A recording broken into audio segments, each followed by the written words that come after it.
할렐루야. 2022년 이민년 새해 첫 주일이 되었습니다.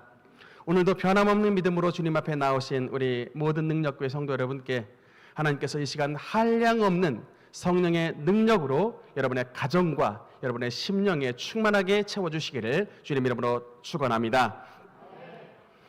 여러분 지난 12월 31일 송구영신 예배 때 우리 어린아이들을 비롯해서 우리 여러 성도님들이 많이 참여를 해주셨습니다. 그때 이제 여러분께서 다 예배를 드리시고 난 다음에 하나님 앞에 기도의 제목을 담아 헌금을 하나님께 드렸는데, 그때 이제 늦은 밤이기 때문에 다음 날에 보통은 우리가 이제 재정부에 다 전달을 합니다만, 그날의 그 송구영신 예배 헌금은 저희 이제 목사님들이 함께 계수를 했었습니다. 그리고 이제 그 봉투를 붙잡고서 하나님께 기도를 드렸습니다. 아버지 하나님, 이 봉투 안에 우리 능력교회 성도님들의 2022년의 소원이 담겨져 있습니다. 하나님, 그 소원을 들어주시고 하나님 올해 안에 저들의 소원이 주님 안의 뜻 안에서 이루어질 수 있도록 역사해 주시옵소서. 기도를 했는데 여러분, 하나님께서 그 기도에 응답을 해주시겠다는 약속을 주셨습니다. 그래서 참 올 한 해 2022년 새해가 하나님의 약속, 하나님의 축복을 받고 시작하는 그런 복된 한 해가 됐다. 여러분 참 제가 그것을 보면서 신앙생활에는 여러분 절대 공짜는 없습니다. 성경에도 보면 눈물로 씨를 뿌리는 자는 반드시 기쁨으로 그 곡식단을 가지고 돌아오리로다라는 말씀이 있습니다. 여러분 이때의 이 눈물로라는 단어는 우리의 수고를 뜻합니다. 신앙생활은 여러분 수고해야 돼요. 여러분 구원은 우리가 공짜로 받는 겁니다. 우리의 수고로 받는 게 아니지만, 그러나 우리의 여러 가지 상급과 주님의 많은 은혜는 수고로움을 통하여 받는 것입니다. 여러분 그래서 우리가 주님 안에서 여러 세상에 있는 농부들도 열매를 맺기 위해 수고의 땀방울을 흘립니다. 우리도 주님 앞에 이런 많은 은혜와 축복의 주인공이 되기 위하여 올 한 해 주님 앞에 이런 수고의 땀방울을 흘려서 하나님이 주시는 풍성한 은혜의 주인공들이 되시기를 주님 이름으로 축원하는 것입니다. 그래서 올 한 해가 마무리될 때 정말 2022년 한 해는 하나님이 우리 올 한 해를 정말 기쁨으로 띠띠워 주셨다는 이런 감사의 제목이 우리 능력교회 가운데 넘쳐나게 되시기를 주님 이름으로 축복합니다. 오늘은 여러분과 함께 야베스의 기도라는 제목으로 말씀을 나누겠습니다. 함께 따라합시다. 야베스의 기도. 야베스의 기도.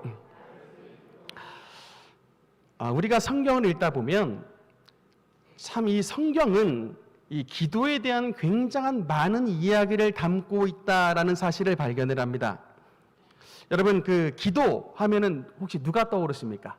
기도하면 야복강에서 환도뼈가 어긋날 때까지 천사와 붙잡고 씨름했던 누굽니까? 야곱이 있었고, 또 사자굴 속에 들어가서도 그 속에서도 하나님께 기도했던 누굽니까? 다니엘도 있고, 또 심지어는 왕이지만 자기가 이 죽음이 임박을 했을 때 하나님 앞에 벽을 쳐다보고 눈물로써 기도하여 수명을 연장받았던 왕, 히스기야 왕이죠.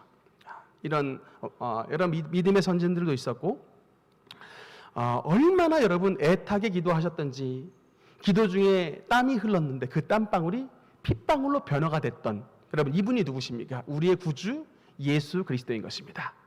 여러분께 한번 질문을 해보겠습니다. 누군가 우리가 왜 기도해야 됩니까? 라고 질문을 한다면 여러분 우리가 무엇이라고 대답을 하겠습니까? 우리가 왜 기도를 해야 될까? 질문. 여기에 단적으로 대답을 할 수가 있는데 뭐라고 할 수 있냐면 하나님의 아들이 기도하셨기 때문입니다. 하나님의 아들 예수님조차 기도하셨고, 그 기도로서 주님은 주님의 공생의 전체를 승리하셨습니다. 하나님의 아들도 기도로 승리하셨는데 저와 여러분이라고 어떻게 기도 안 하고 승리할 수 있겠습니까? 그래서 우리가 마땅히 하나님의 아들과 딸 된 삶을 살기 위해서는 우리도 믿음의 선진들처럼 기도가 우리의 삶 가운데 선행되어야 될 줄 믿습니다. 오늘 이 본문에 야베스의 기도는 몇 가지의 참 특징이 있습니다. 일단 여러분 오늘 이 본문은 역대상이라고 하는 성경 가운데 기록된 이제 하나님의 말씀인데, 성경에 보면 왕들의 이야기가 이제 두 쪽의 파트에 있어서 걸쳐서 나옵니다. 하나는 이제 열왕기 상하라고 하는 이제 열왕기서에 기록된 말씀이 있고, 같은 왕들의 이야기가 역대기에 기록이 되어 있는 게 있습니다. 여러분, 이 열왕기와 역대기에는 이 중요한 특징이 있어요. 일단 기록된 시기가 차이가 납니다. 열왕기서는 그 왕들이 존재했을 그 시기에 기록된 말씀입니다. 그리고 그 열왕기서는 어떤 이제 관점이 선지자적인 관점에서 기록이 되어 있습니다. 근데 같은 왕들의 이야기인데, 역대기는 왕들이 살았을 때에 썼던 말씀이 아니고 포로로 끌려갔다가 다시 되돌아왔을 때, 한참 시기가 지났을 때 기록된 말씀입니다. 특히 그것은 이제 제사장적 관점에서 쓴 말씀인데, 아마도 역대기는 기록한 저자가 에스라, 학사 에스라일 것이다라고 추정이 가능합니다. 이게 제사장이었기 때문에. 근데 참 이게 포로 생활에서 돌아와 보니 온 나라가 엉망진창입니다. 유대인들이 그토록 사모하고 소원했던 성전은 무너졌습니다. 또 이스라엘 백성들은 뿔뿔이 흩어져서, 이제 그게 이제 디아스포라라고 하는데, 뿔뿔이 다 흩어져 버렸습니다. 그런데다가 이스라엘 12지파 가운데 북쪽이 10지파인데, 북쪽의 10지파가 배반을 했습니다, 하나님을. 그래서 피를 섞어버렸습니다. 여러분, 사마리아라는 단어 아시죠? 사마리아. 그게 유대인이긴 유대인인데 그냥 유대인이 아니라 이방인과 잡종된 피가 섞인 유대인들이 사마리아인입니다. 유대인들은 절대로 사마리아인을 유대인으로 취급하지 않습니다. 그들은 그냥 이방인하고 똑같다고 취급합니다. 비록 유대인의 피가 들어져 있지만.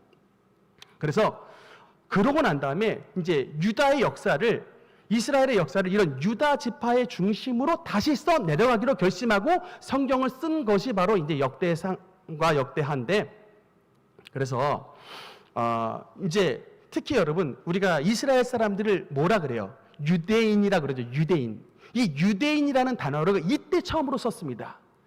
다른 모든 지파들은 다 배반을 했고 피가 섞였는데, 이 유다 지파만큼은 바벨론에 끌려갔다가 다시 되돌아왔을 때 피를 혼혈을 안 했거든요. 순수하게 여호와 신앙을 지켰고 이방인과 짬뽕되지 않고 오직 믿는 사람들끼리만 결혼했습니다. 그렇게 돌아왔을 때 이제 이스라엘을 유다 지파 중심으로 재건하겠습니다 라고 해서 그때서부터 유대인이라는 단어를 썼던 거예요. 이스라엘을 대표하는 단어가 된 겁니다. 근데 그래서 여러분, 성경 가운데 족보 중에 제일 중요한 족보는 유다 지파의 족보입니다. 유다 지파의 족보가 가장 중요한 족보다. 그런데 오늘 본문에 있는 이 야베스는 유다 지파의 족보 안에 들어있는 사람입니다. 근데 다른 지파 족보는 간단하게 나오는데, 성경에 보면 유다 지파의 족보는 총 3장에 걸쳐서 나와요. 역대상 2장, 3장, 4장에 걸쳐 나오는데, 여러분 2장과 3장은 왕족 족보입니다. 왕통의 족보인데, 근데 오늘 족보는 역대상 4장에 나와 있는 족보예요. 근데 이 역대상 4장은 한마디로 말하면 번외, 그러니까 우리로 말하면 쉽게 표현하면 깍두기들에 해당된 족보입니다.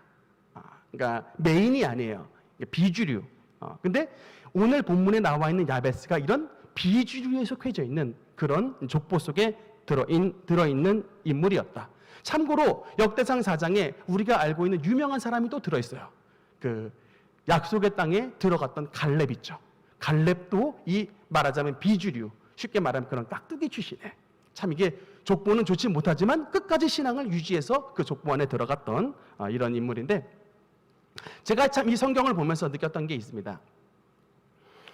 사람들은 흔히 역사를 가리켜서 승자의 역사라는 표현을 씁니다. 승자를 위한 기록, 이런 표현을 쓰는데, 여러분 세상의 역사는 그렇지 몰라도 성경은 결단코 그렇지가 않다는 것입니다. 물론 하나님 앞에 크게 쓰임을 받은 사람들의 역사도 잘 기록이 되어 있지만, 오늘 본문에 나와 있는 야베스처럼 이름 없는 촌부에 불과한 자의 기도도 하나님께서 성경에 기록을 해 놓으셨다는 것입니다. 그러니까 여러분, 지금 대한민국에도 참 대통령이나 국회의원이나 잘 나가는 사람들 하나님께서 물론 주목해 보십니다만, 저와 여러분 같은 촌부의 기도도 하나님께서 역대상에 기록된 야베스의 기도처럼 저와 여러분의 모든 기도 소리에 귀를 기울이시고 친히 하나님의 말씀 가운데, 하나님의 그 생명록 책에 기록을 해 놓으신다는 사실을 믿으시기 바랍니다. 여러분, 이 야베스라고 하는 이름의 뜻이 혹시 무엇인지 아십니까? 오늘 9절의 말씀을 한번 같이 읽도록 하겠습니다. 시작. 야베스는 그의 형제보다 존귀한 자라. 그의 어머니가 이름하여 이르되 야베스라 하였으니 이는 내가. 아멘.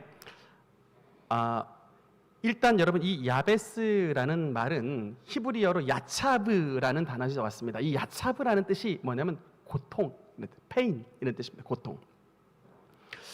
아들을 낳았는데 이름을 뭐로 지을까? 여러분, 제가 우리 아이들의 이름들을 보니까 얼마나 그 이름 속에 참 부모의 간절한 바람들이 담겨 있잖아요. 소망. 우리 아들이 집안에 소망이 되길 마음으로 소망이, 또 아주 준수한 아들이 되길 바람으로 하준이, 또 하나님께서 준비하신 아들이다 이래. 우리 참 부모가 자녀를 딱 낳았을 때 부모님의 간절한 기쁨과 소망이 되는 마음으로 항상 좋은 이름을 지어다 붙입니다. 그런데 야베스는 그 부모가 아들을 낳았을 때 얼마나 고통스러웠던지 아들의 이름을 고통, 페인이라는 의미의 야차브, 야베스라고 지었습니다. 여러분, 그러면 이게 왜 그런 이름을 지었을까? 추측이 두 가지가 가능한데, 특히 이 이름은 어머니가 이름을 지었습니다. 여러분, 보통 이스라엘 사람들의 이름은 아버지가 이름을 집니다. 여러분, 특히 이 아들의 이름을 부를 때 우리는 아이들이 딱 태어나면 태어나자마자 이레야, 태어나자마자 하준아 이 이름을 바로 부르는데, 유대인들은 이름을 바로 부르지 않아요. 이름을 간직하고 있다가 언제 부르는지 아십니까?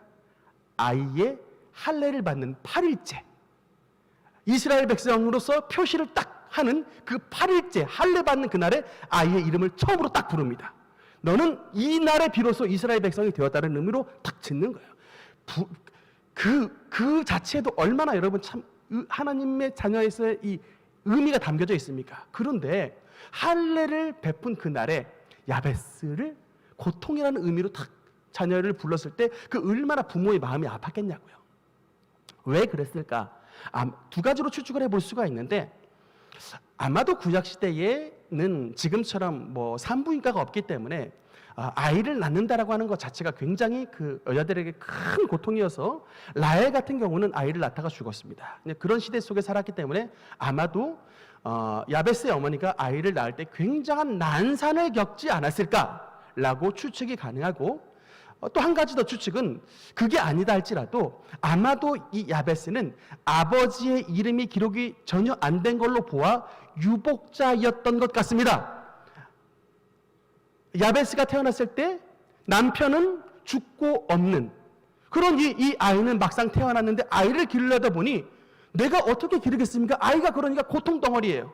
그러니 수고, 고통의 의미의 야베스라고 이름을 지었던 것입니다.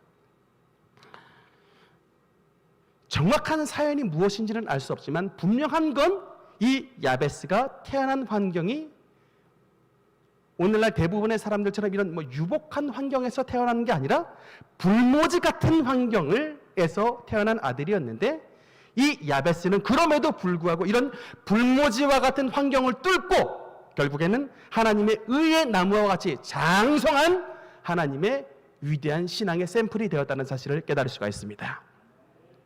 그러면 어떻게 이 야베스는 이런 불모지를 뚫고 하나님의 의의 나무와 같은 장성한 믿음의 사람이 되었을까?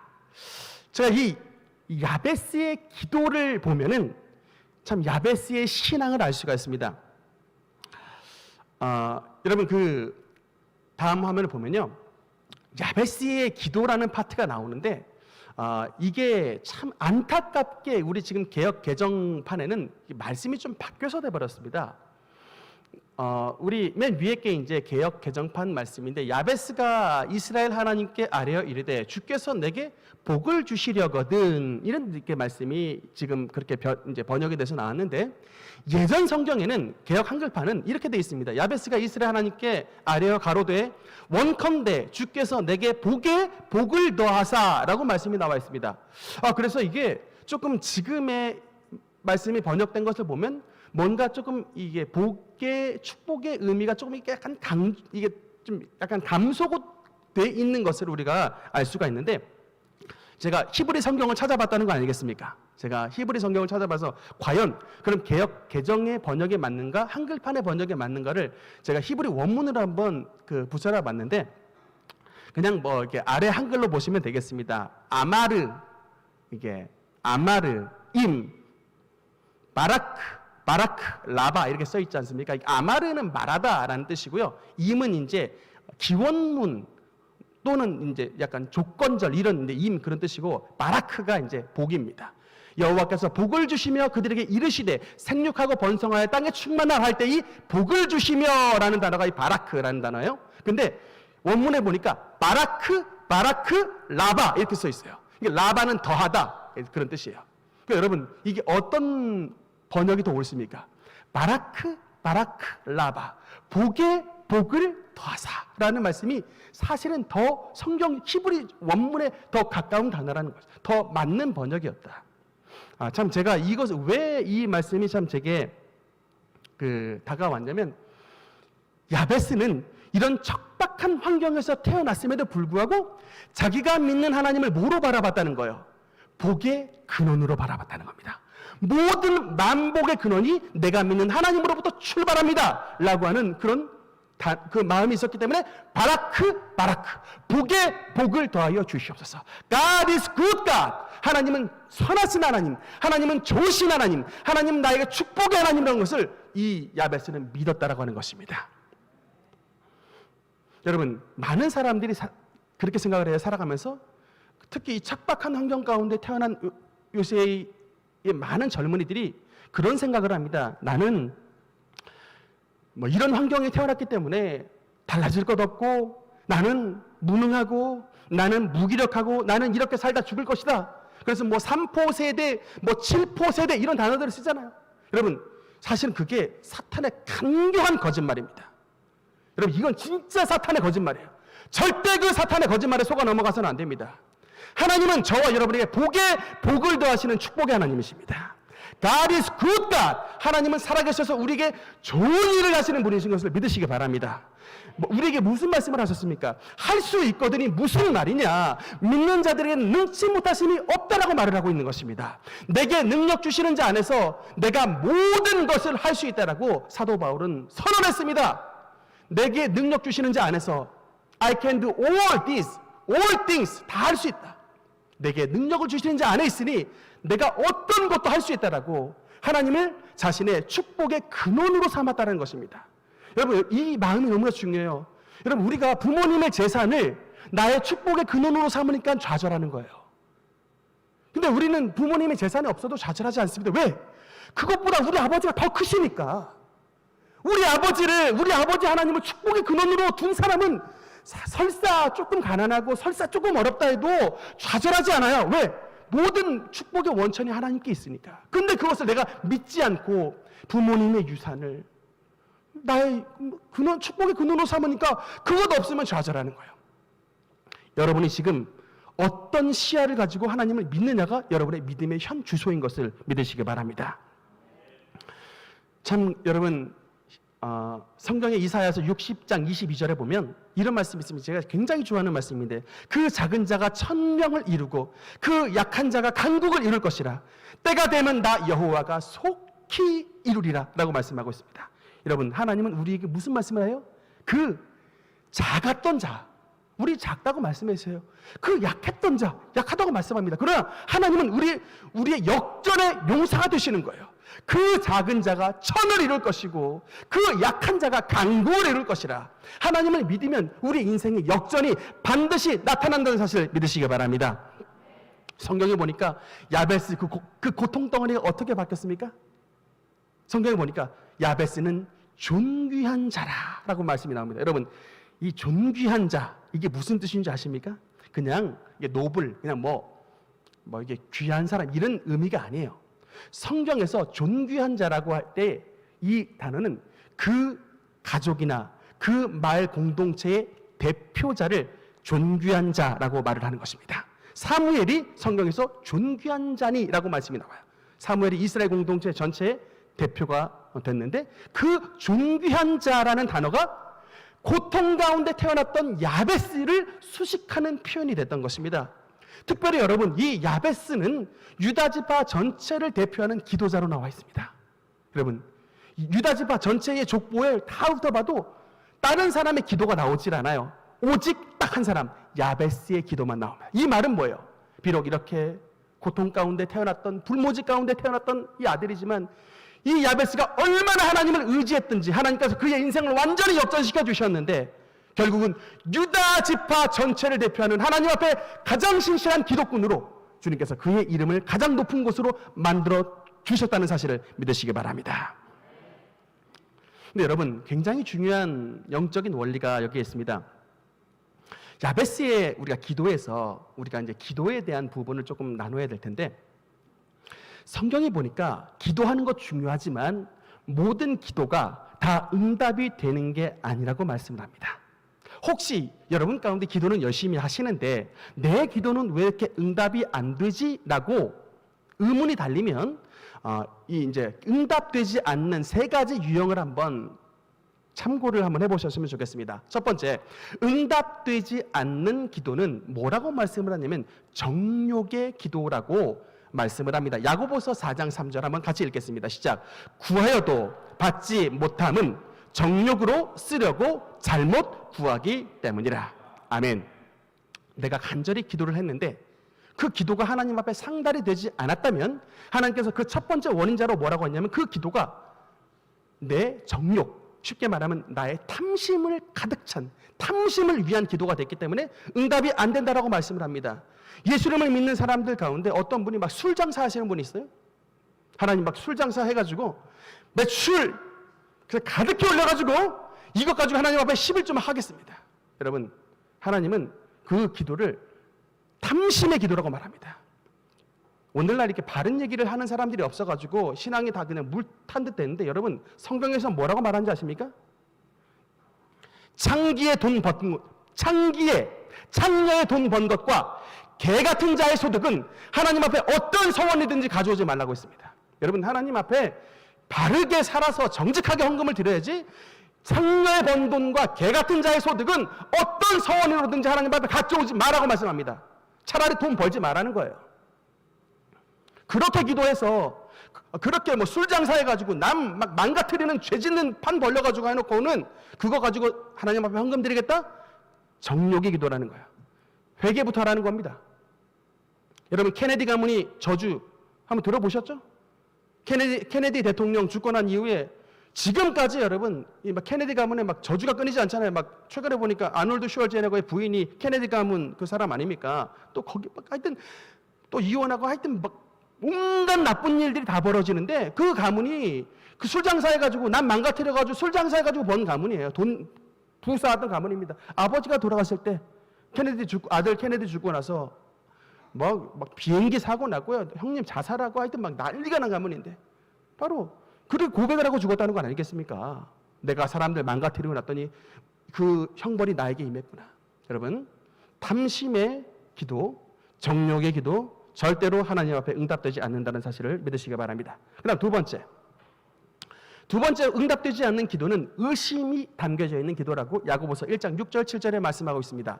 오직 믿음으로 구하고 조금도 의심하지 말라. 의심하는 자는 마치 바람에 밀려 요동하는 바다 물결 같으니 이런 사람은 무엇이든지 주께 얻기를 생각하지 말라. 의심의 기도는 응답이 되지 않는다. 여러분, 사실 근데 기도 한 번 딱 하고서 의심 안 되는 사람이 어디 있어요? 솔직히 저도 마찬가지입니다. 응답 받았다고 막 외치지만 가슴으로 막 하루에도 막 100번씩 생각이 왔다 갔다 해요.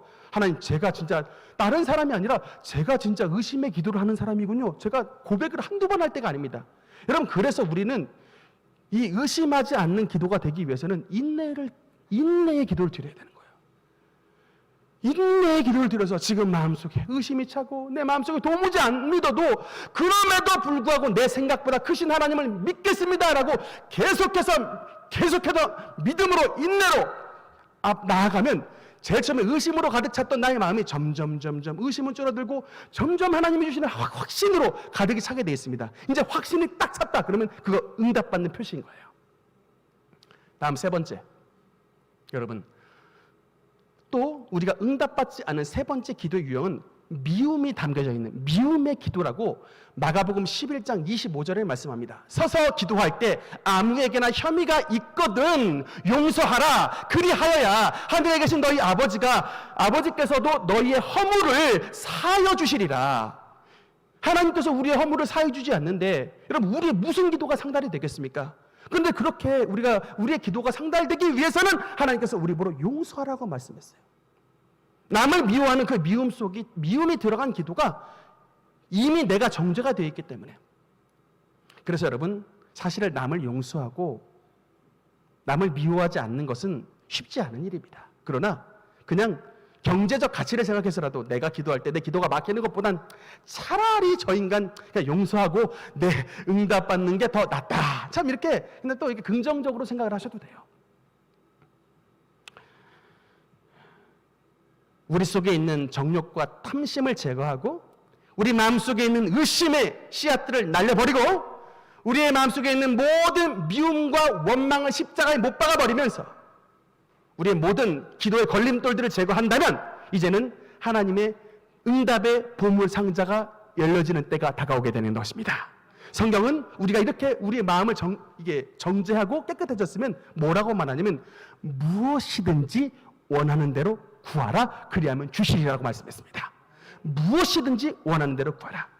여러분 야베스의 첫 번째 기도는 뭐냐면 내 지경을 넓히시고 라고 말씀이 나옵니다. Enlarge my border. 내 지경을 넓혀 주시옵소서. 이것이 바로 여러분 야베스의 첫 번째 기도였다. 김소월의 시 가운데 우리가 진달래꽃 정도 알지만 김소월의 또 시 가운데 우리에게 우리의 보습될 땅이 있었더라면 이런 시가 있습니다. 여러분 혹시 들어보셨습니까? 김소월 시인이 일제강점기 때 시인이기 때문에 나라를 빼앗긴 서름에 살았잖아요. 근데 얼마나 나라를 빼앗긴 서름에 살았든지 우리에게 우리의 보습, 우리의 삽자루를 댈 땅이 있었더라면 이런 통안의 가슴을 안고 썼던 시가 바로 우리에게 우리의 보습될 땅이 있었더라면 시입니다. 땅을 잃어본 사람은 얼마나 그 땅의 소중함을 아는 거예요. 여러분 6.25 전쟁 겪으신 분들 한번 겪어보셨으니까 얼마나 이게 치가 떨리는 이 아픔이 있는지 아시잖아요. 우리 젊은 세대들은 그걸 경험해보지 못했으니까 그냥 쉽게 생각하는 거고. 그런 어려움을 겪었던 분과 우리 젊은 세대가 참 차이가 나는데 이 야베스는 아마도 사사시대 속에 살았던 사람 같습니다. 하나님 앞에 범죄인 시대죠. 사람들마다 자기의 소견대로 옳은 대로 살아서 하나님의 보호가 거쳤던 시대죠. 맨날 시마다 때마다 틈만 나면 외적들 쳐들어옵니다. 맨날 그냥 쳐들어와가지고 가산이고 집이고 다 뺏겨요. 그러니까 하나님 앞에 항상 뭘 간구합니까? 주님 내 지경을 좀 넓혀 주시옵소서 라고 기도를 하는 거예요. 그러니까는 환난이라는 뜻으로도 적겠죠. 여러분 우리가 이것을 통해서 분명히 깨달을 수 있는 사실은 하나님은 우리의 지경을 넓혀 주시는 축복의 하나님이라는 사실을 믿으시기 바랍니다. 이것을 응답을 받았다라고 기록이 되어 있죠. 제가 자주 우리 아버지 간증을 합니다만 참 저는 어릴 때부터 가난한 세월 속의 삶을 살았는데 제가 전에도 한번 말씀을 드렸던 것 같은데 초등학교 때부터 고등학교까지 항상 반장만 하고 학생회장 도맡아서 했었습니다. 그러니까 이게 제가 얼굴을 봐서 좀 가난하게는 안 생겼잖아요. 제가 이렇게 좀 짜자분하게 생기지는 않지 않습니까? 근데 그래서 우리 친구들도 제가 우리 집이 굉장히 좀 부자인 줄 알고 내심 기대를 하고 우리 집 가자 놀러 가자고 했는데 이게 왔을 때 친구들이 내심 굉장히 놀라더라고요. 이렇게 충훈이가 이런 집에 살았나? 그다음에 이게 참 되게 심란했다고 나중에 말을 하더라고요. 그것도 그때 말을 못하고 나중에 대학 이후에 동창회 때 참 그런 얘기를 하는데 우리 원로 목사님 제일 처음에 저 만났을 때 맨날 하는 질문이 야 니네 집 몇 평이야? 라고 맨날 질문을 하셔요. 그 당시에 우리 집 그냥 14평도 안 되는 집에 5식구 살았는데 14평입니다.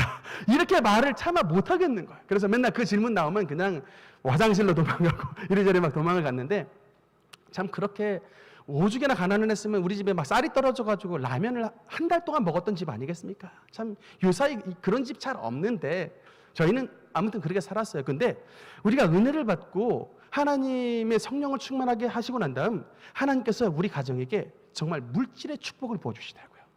저는 그냥 물질의 축복은 그냥 뭐 장사 잘하고 사업수완 좋은 사람들에게만 임하는 복인 줄 알았습니다. 근데 제가 체험한 바로는 우리가 하나님 안에 돌아오니까 하나님은 우리의 모든 죄만 사해 주실 뿐만 아니라 우리의 모든 가난도 가져가셔서 주님의 부유함과 축복으로 채워주시는 정말 좋으신 하나님인 것을 깨달았습니다. 얼마나 그 당시에 막 기도 응답이 충만하게 왔으면 하나님이 충은이네 집안에 물질 축복 안 주면 내가 손에 장을 지친다고 목사님은 말을 하셨어요. 그런데 제가 군에 가기 전에는 우리 집이 그냥 14평 임대 아파트에 살았던 집이었습니다. 14평도 우리 집이었으면 말도 안 해요. 임대 아파트 14평짜리 39제곱짜리에서 살았어요. 5식구가. 제가 왜 집에 안 들어갔냐면 집에 들어가면 진짜 누울 자리가 없어요. 그러니까 집에 잘 안 들어가요. 짜증나니까. 누울 자리가 없어요. 집에 가면. 그러니 그냥 맨날 바깥에서 농구하거나 또는 그냥 공부해야겠으면 학교 도서관 이용하거나 그렇게 했습니다. 그런데 군대에 제대하고 나니까 저희 아버지 이름으로 아버지 명의의 집이 생겼더라고요. 제가 참 얼마나 감격을 했나 모릅니다. 아버지의 명의로 된 집을 하나님께서 주셨고 그 다음에 사업도 너무너무 잘 돼가지고요. 근데 그 노량진 수산시장에 제비를 뽑는데 여러분 제비 뽑는 것도 정말 하나님 손 안에 있더라고요. 전 그때 제비를 뽑는 시기에 하나님께서 응답 주시는데 이번에 서동철 장로님 제비를 뽑는데 굉장히 좋은 자리를 뽑는다라고 응답을 주시더라고요. 속으로 못 믿었습니다. 제비는 사람이 뽑는 거지 무슨 제비에게 응답 주시는데 노량진 수산시장 전체에서 가장 좋은 세 손가락 안에 드는 자리를 뽑았어요. 1억 이상 되는 그런 자리. 그래서 참 아버지가 그때도 장사를 무지하게 참 잘하셨습니다. 여러분께 이렇게 말씀을 드리고 싶은 것은 하나님은 저와 여러분의 모든 형편을 진짜 다 아시고 세밀하게 지금 바라보신다는 사실입니다. 그러나 우리가 이 하나님과 소통을 못해서 그래요. 여러분 미국 사람을 만났는데 영어 못합니다. 소통 됩니까? 러시아 사람을 만났습니다. 러시아어 할 줄 몰라요. 소통 됩니까? 왜 하나님과 우리와 이렇게 맨날 막혔냐? 하나님의 언어를 몰라서 그런 거예요. 하나님의 언어. 여러분 하나님의 언어는 꿈과 비전이라고 하는 하나님께서 언어를 사용하셔서 우리와 소통하십니다. 여러분 구약 성경 가운데 왜 그렇게 많은 계시와 환상을 보여주시냐면 이게 바로 하나님의 성령의 언어이기 때문에 그래요. 여러분 제가 최근에 이건희 회장에 대한 얘기를 들었습니다. 이건희 회장이 서울사대부고를 나왔는데 홍사덕 의원이 서울사대부고 이건희 회장과 동창이었대요. 그런데 이 이건희 회장이 얼마나 이 미래를 내다보는 해안이 발달돼 있던지 그 당시에 이 마포대교가 처음으로 탁 생겼는데 마포대교가 처음 생기니까 막 사람들이 좋다고 막 난리 바가지를 치고 막 박수를 치고 막 좋아하는데 이건희 회장은 딱 보더니 저거 얼마 안 있으면 좁다라고 다시 다리 도로 바꿔놔야 된다고 이런 말을 할 날이 조만간 올 것이다 라고 얘기를 하더라고요. 근데 그 말을 홍사덕 의원이 그대로 합니다. 고등학교 때 벌써 이 세상을 바라보는 안목 자체가 남달랐다. 여러분, 그러니까 우리도 하나님의 이 놀라우신 이 내 지경을 넓혀주시는 은혜와 축복을 받기 위해서는 하나님의 꿈과 비전으로 미래를 바라봐야 되는 것입니다. 너무 그냥 여러분 내 시야로 보지 마세요. 하나님은 우주보다 크신 분입니다. 우주보다 크신 하나님을 우리 아버지로 모시는 분이 우리의 시야가 왜 이렇게 작습니까? 하나님께서 맨날 저 책망하세요. 서목사, 너는 왜 이렇게 꿈이 작냐? 너는 도대체 왜 이렇게 비전이 적냐? 맨날 책망하셔요. 저는 지금 이 교회 지을 때도 무리한다고 엄청나게 욕을 먹었는데요? 라고 얘기했는데도 하나님께서 너는 왜 이렇게 꿈이 작니?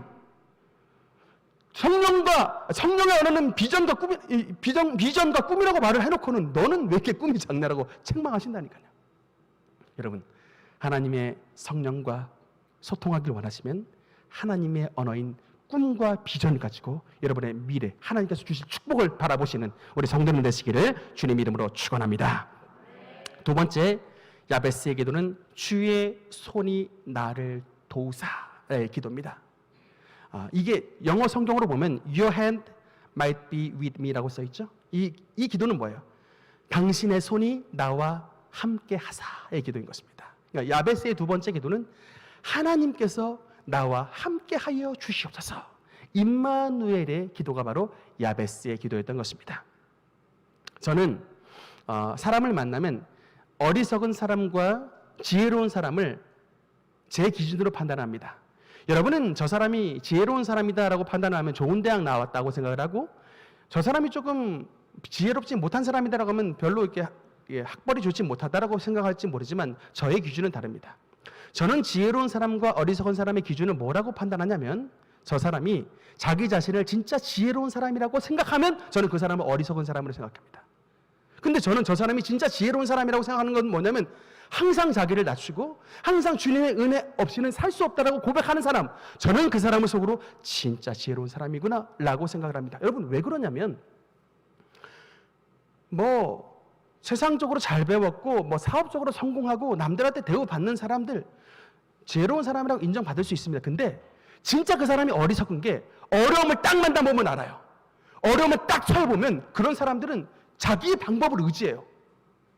마치 여러분 목이 말라 죽겠는데 옆에 우물이 있는데 우물 뚜껑 열지 않는 사람과 똑같습니다. 하나님이 계신데 그 능력의 영원한 샘물 대신 하나님이 계신데 그 하나님 의지하지 않고 막 자기가 어떻게든지 목마름을 해결하려고 하는 사람. 내가 옆에서 보고 야 진짜 어리석구나. 아직도 돌이키지 못하는구나.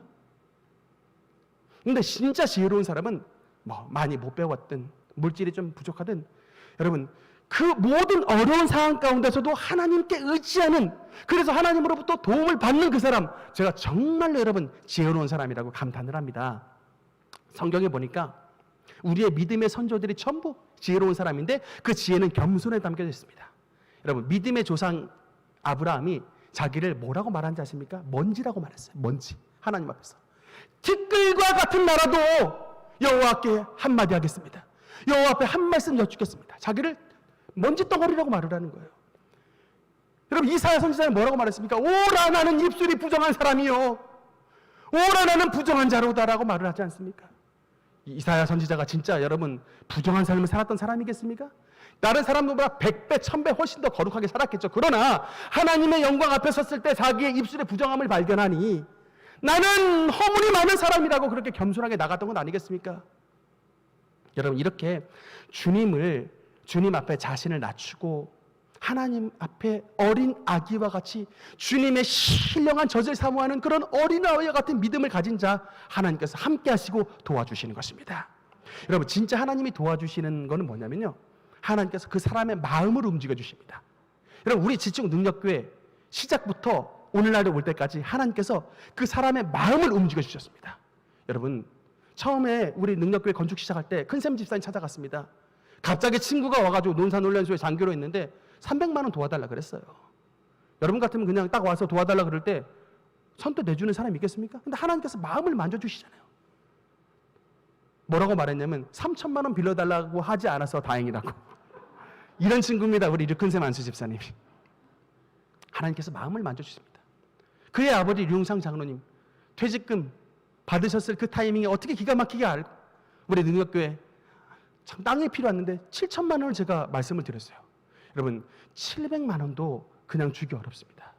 7천만 원을 그것도 진짜 무슨 뭐 인연이 있다고 7천만 원을 달라고 얘기를 했으며, 근데 장로님이 그 말을 듣고서 기도를 했을 때 하나님의 그 마음을 만져주셔서 그 마음을 감동감화 시켜주셔서 너밖에 아들아 너밖에 도울 사람이 없다라고 응답을 주지 않습니까? 또 장로님은 그 말씀을 순종하셔서 우리 능력교회에 이 토지로 옮겨올 이 기본적인 땅이 마련이 되게 된 거예요.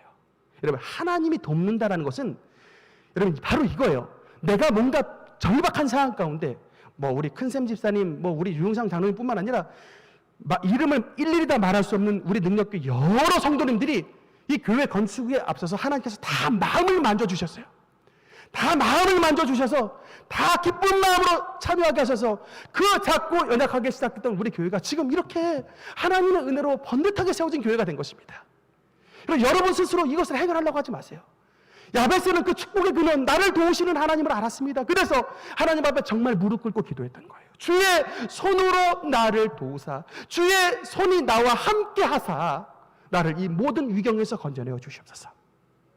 그 야베스의 하나님이 지금 저와 여러분의 하나님으로 살아있다는 사실을 믿으시고 주님 앞에 기도로 승리하시는 여러분 되시길 축원합니다. 마지막 세 번째로 야베스는 환난에서 벗어나 근심이 없게 하옵소서의 기도가 야베스의 기도였습니다. 여러분 제가 참 중요한 영적인 원리를 발견을 한 게 있습니다. 여러분 기도 열심히 하는데 기도가 응답되지 않는 경우가 있습니다. 아까 말했던 것처럼 예를 들어 정욕으로 기도한다든지, 또는 의심을 했다든지, 또는 이 기도가 여러 가지 미움을 섞였던 기도라든지, 이런 기도가 아닌데 분명히 특별한 큰 죄를 가지고 기도한 것도 아님에도 불구하고 기도 응답이 안 되는 경우가 있습니다. 여러분, 성경에서 그것을 분명히 말씀을 하고 있어요. 그 굉장히 중요한 하나님의 단서가 어디에 들어있냐면 다니엘서에 들어있습니다. 제가 21일 작정기도 가끔 선포를 하는데, 이 21일 작정기도의 원조가 누구냐면 다니엘 선생님입니다. 거기에 뭐라고 나와 있냐면 새 일의 기도라고 나와 있습니다. 일회가 일주일이기 때문에 새 일회 3 곱하기 7 해서 21일 기도, 이게 다니엘 기도인데, 다니엘이 여러분 기도할 때 하나님의 천사 가브리엘이 응답을 받아가지고 하늘에서 내려오는데, 여러분 공중의 권세 잡은 자라 그러잖아요. 마귀라는 놈이. 이 공중에 어떤 놈이 나타났냐면 바사국군이라고 써 있어요. 바사국의 왕, 바사국군이 가브리엘 천사를 체포를 했습니다. 가브리엘 천사를 체포해가지고 며칠 동안 가둬놨냐면 21일 동안 가둬놨어요. 21일 동안 하나님 앞에 응답받아가지고 날아왔던 가브리엘 천사가 바사국, 그러니까 말하자면 사탄의 굉장히 지위 계열의 높은 악한 천사였던 것 같습니다. 벨리알 같은, 바알세불 같은 악한 천사로 보이는데, 그 가브리엘보다 힘세기 때문에 21일 동안 갇혀 있었던 거예요.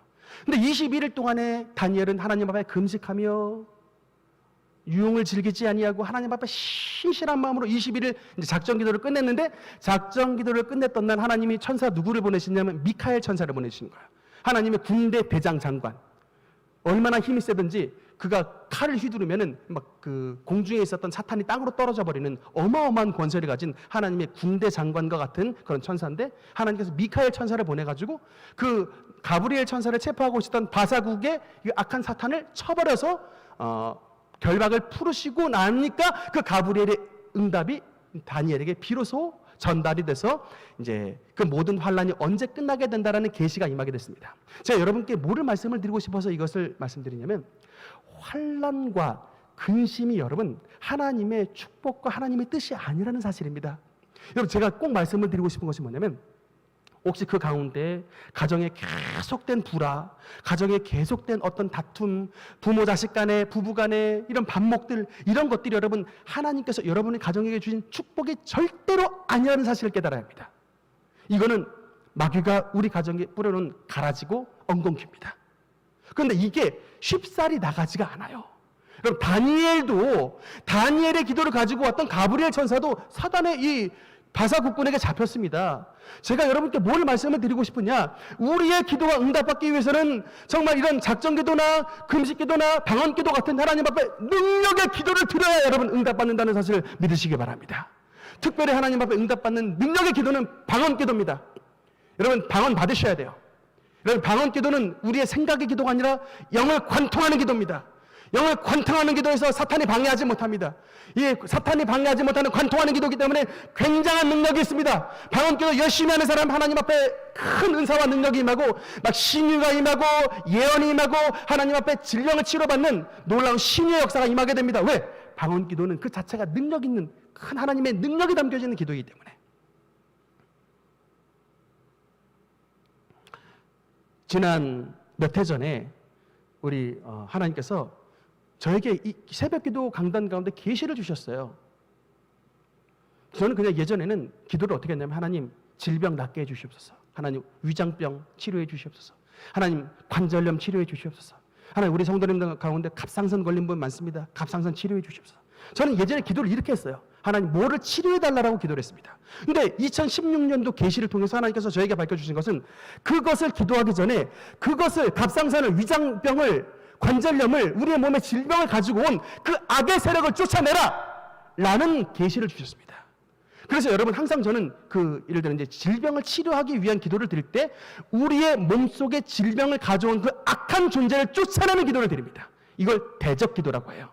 근데 이 대적 기도는 그냥 이게 쉽게 할 수 있는 기도가 아니라, 이런 막 방언 기도처럼 하나님의 막 능력을 충만하게 막 충전한 다음에 그 능력으로 마치 인민군과 싸우는 것처럼 이런 막 큰 힘을 다해서 막 몰아내는 그런 기도를 드려야 되는데, 정말로 여러분 많은 응답이 나타났습니다. 그 시기에 우리 원로 목사님 혈압이 막 170까지 올라갔었어요.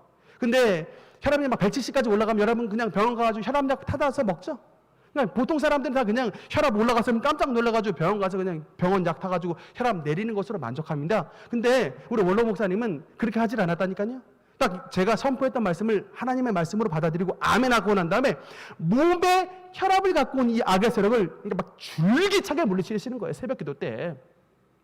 막 맨날 말씀을 물리치시고 난 다음에 갑자기 얘기하는 거예요. 서 목사, 뽀빠이 부인같이 생긴 놈이 이렇게 생긴 거 막 우리 목사님 미대 나오신 분인데 이 대강 쪽에 알려주시는 거예요. 그 놈이 내 몸에서 쏙 빠져나가는 시커멓게 생긴 이렇게 큰 놈이 빠져나갔다고 얘기를 하시더라고요. 혈압을 가서 바로 그날에 재봤더니 혈압이 120 미만으로 딱 정상으로 돌아왔습니다. 뭐 그것으로만 치료받은 게 아니라 막 허리도 치료받았는데 허리 통증이 있었던 그때 막 쫓아내니까 이렇게 딱 쪽진 할머니가 지팡이를 쥐고 나가더래요. 신기하죠. 어떻게 또 쪽진 할머니 귀신이 또 그렇게 들어와가지고 허리가 다 이렇게 허리 속에 딱 붙냐고요. 남들은 이런 얘기 들으면 무슨 못 배운 사람들 얘기하는 건 줄 알아요. 목사님 못 배운 분 아니냐고 이렇게 얘기하는 분이 있는데 여러분 영의 세계가 열리면 영적인 것만큼 과학적이고 영적인 것만큼 법칙의 세계가 없어요. 그것을 여러분이 못 봐서 그렇지 그거 인정하고 여러분 그거 깨달으면 그거 쫓아내면 여러분 진짜 낫습니다. 여러분 진짜 회복되는 거예요. 여러분의 가정에 있는 모든 이런 정상적이지 않고 모든 나쁜 것에 배후엔 악한 것이 있다. 하나님은 굿갓, 하나님은 선하신 분, 마귀는 나쁜 마귀, 나쁜 놈, 악한 놈, 질병 주는 놈, 가정 이혼하게 하는 놈, 도박하게 만드는 놈, 죄짓게 만드는 놈, 이게 다 마귀입니다. 하나님은 우리 죄짓게 안 만드신다고요. 그러니까 죄짓고 있구나라고 하면 그 속에 마귀가 있구나라고 딱 판단하시면 되는 거예요. 그리고 판단으로 끝나는 것이 아니라 하나님이 주신 능력으로 그 악한 것들을 몰아내는 이런 기도의 용사가 되시는 우리 성도님들이 되어야 되겠습니다. 말씀의 결론을 맺겠습니다. 사랑하는 성도 여러분, 야베스의 기도는 정말 응답됐습니다. 야베스의 기도가 응답이 됐어요. 그래서 우리는 응답됐다라고 보면 그 야베스가 그래 고난으로 이름 지어진 아들인데 존귀한 자가 됐구나. 그것으로 응답으로 생각하지만 여러분 그게 응답의 끝이 아닙니다. 물론 야베스가 하나님 앞에 기도를 했을 때 야베스 본인 자체도 응답을 받았습니다. 그러나 그 응답이 어디에까지 연결이 된지 아십니까? 그 두 번째로 여러분 이스라엘의 지경이 정말로 넓어졌습니다. 누구 때에?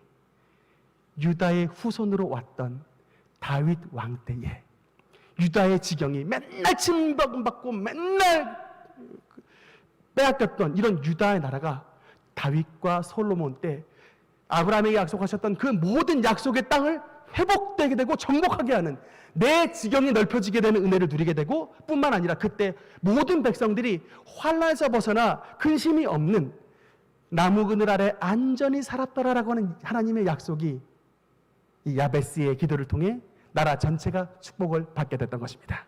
또한 그 야베스의 기도는 다윗 왕과 솔로몬으로 끝난 것이 아니라 야베스의 기도는 어디에게까지 미쳤느냐?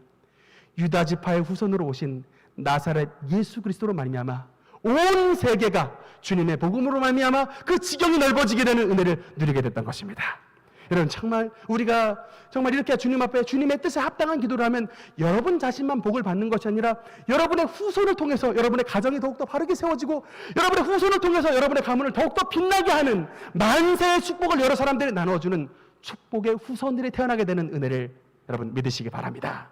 오늘 야베스의 이 기도를 통해 우리 능력교회 한 해 2022년이 더욱더 하나님 앞에 많은 은혜를 누림으로 말미암아 여러분의 지경이 더욱더 넓어지게 되고 주님의 귀한 손길이 함께 하사 여러분을 도와주시고 우리 모든 환난과 근심에서 벗어나 하나님의 축복을 누리는 귀한 능력의 모든 성도님들 되시기를 주님의 이름으로 축원합니다. 기도하시겠습니다.